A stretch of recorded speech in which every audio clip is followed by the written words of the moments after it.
शिवपुराण की कथा है, जब सारे पांचों पांडव स्वर्गारोहण करने के लिए केदारनाथ गए। पहले उत्तराखंड ही जाते थे लोग, महाप्रयाण करते थे लोग। तो सारे पांचों पांडव महाप्रयाण करने के लिए उत्तराखंड केदारनाथ पहुंचे।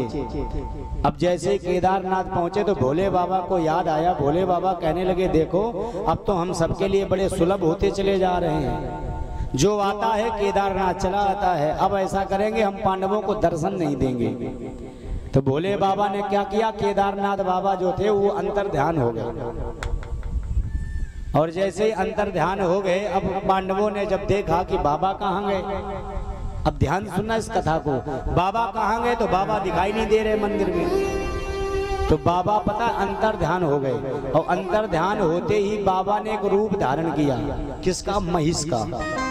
महिष, महिष माने भैंसा। भैंसे का एक स्वरूप बाबा ने धारण कर लिया। अब जैसे भैंसे का रूप धारण किया तो वहीं केदारनाथ बाबा के मंदिर के आसपास वो भैंसा टहल रहा था।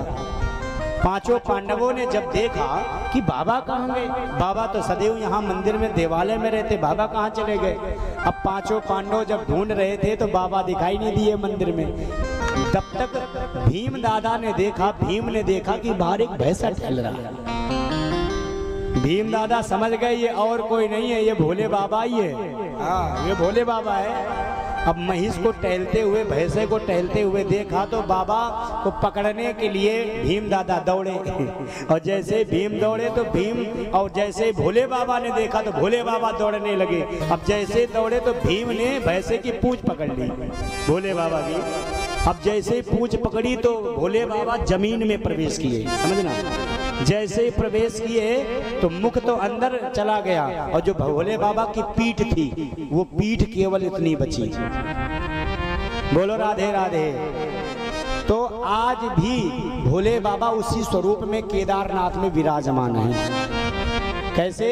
आप कभी केदारनाथ गए हैं? आप लोग नहीं गए होंगे, लेकिन कभी भी गूगल में डालना तो उसमें कहना केदारनाथ बाबा, तो वो स्वरूप आ जाएगा। केदारनाथ बाबा के ऐसे ऐसा स्वरूप बना, ऐसे पत्थर की शिला की तरह। तो कहते हैं महिष का रूप यानी जो भैंसे का जो पीठ होती वो ऐसे ही होती, ऐसे ऐसे बना होता है। तो वह स्वरूप भगवान की पीठ जो है, महिष की जो पीठ है, वही केदारनाथ बाबा बन करके आगे प्रसिद्ध हुए हैं। बोलो केदारनाथ बाबा की। और प्रश्न ये उठता है कि जब महिष का जो मुख था वो मुख अंदर प्रवेश किया तो वो मुख कहाँ गया? बोलो राधे राधे।